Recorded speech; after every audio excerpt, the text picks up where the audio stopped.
start, please. Okay. Hi, my name is Unna Mommo and I am a teacher from Finland. I teach 1st and 2nd grade and also English to 3rd and 4th grade.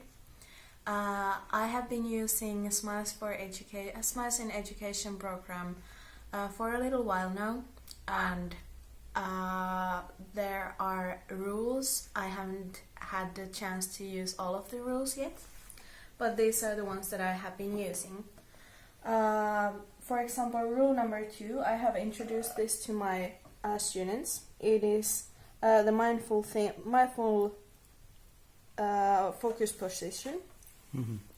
And in my classroom, the kids bring their finger to their forehead when they are learning something new, or if they are recalling something that we have learned in the previous class. So sometimes before they answer, I ask them to put their finger here and rub it for a while and then answer. And when I ask them if they feel like this works, some of the students actually told me that they have been doing this beforehand, like on their own. We also use the mindful writing position, where we use 2 fingers put together like this, and the other hand is writing. And I think for people like me, actually, who have a little overactive brain, it is good that you have to focus both on this, and it calms you down.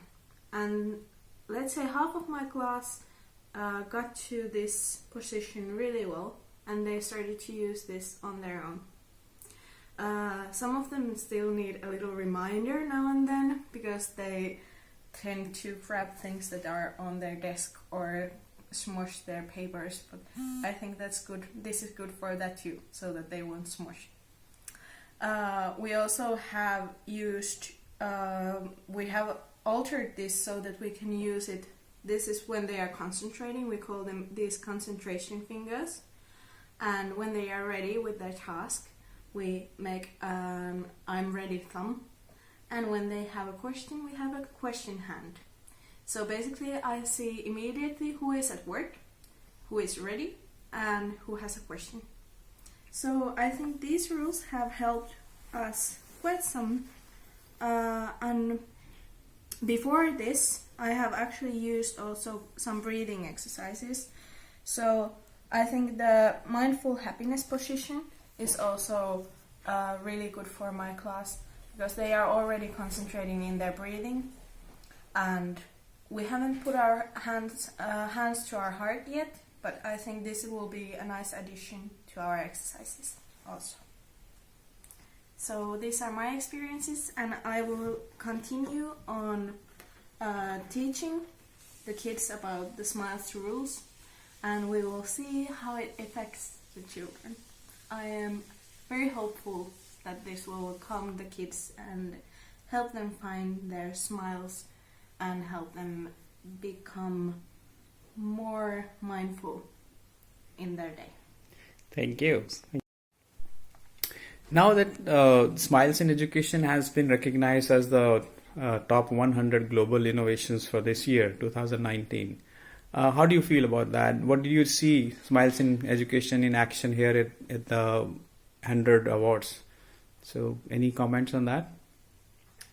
I could see how interested people were in Smiles, because people are now recognizing the need for mindfulness. Our world is so busy, we are so easily distracted, that not only the children need mindfulness, also the teachers need it, and adults all around the world. It's not just teachers and children, it is everyone needs to find their inner peace and get to know how they calm themselves down. So I think that is why people were so interested in 100, because everyone wants to find ways so that they can smile. They can find how they can smile during their workday or at their home, how they can feel peaceful, how can they concentrate better. how can they teach this to their children? I think it's like with their pupils, but with their own children also. Mm-hmm. So I think that is why people were so positive and so interested in smiles. Thank you. So, who are the people you will recommend using these smile rules for learning? For learning, I think it is for everyone who feels restless, who feels that it is hard for them to concentrate, who need help in concentrating, who feel that they cannot learn immediately the things that they should because they are forgetting, because their mind isn't in the moment. So I think for them this is very good. And also in the classrooms we feel, especially here, well, I don't know if it's especially in Finland, I think it's all around the world a problem, that classrooms are getting more and more restless, and the situation can be even chaotic at times. So in my experience it is really good to stop for a while, and I have asked my students to do very simple things, that like close their eyes and take deep breaths, and sometimes we think of breathing in good and letting out the bad. And afterwards I have asked them, do you think this worked? Do you think you are feeling better? 1 is for no, not really, and 5 is for yes, I feel much better. Usually they show 5 because they feel that they are more calm after the exercises. So I hope that the smiles rules will help us also in that task. Thank you so much, Unna. Appreciate it.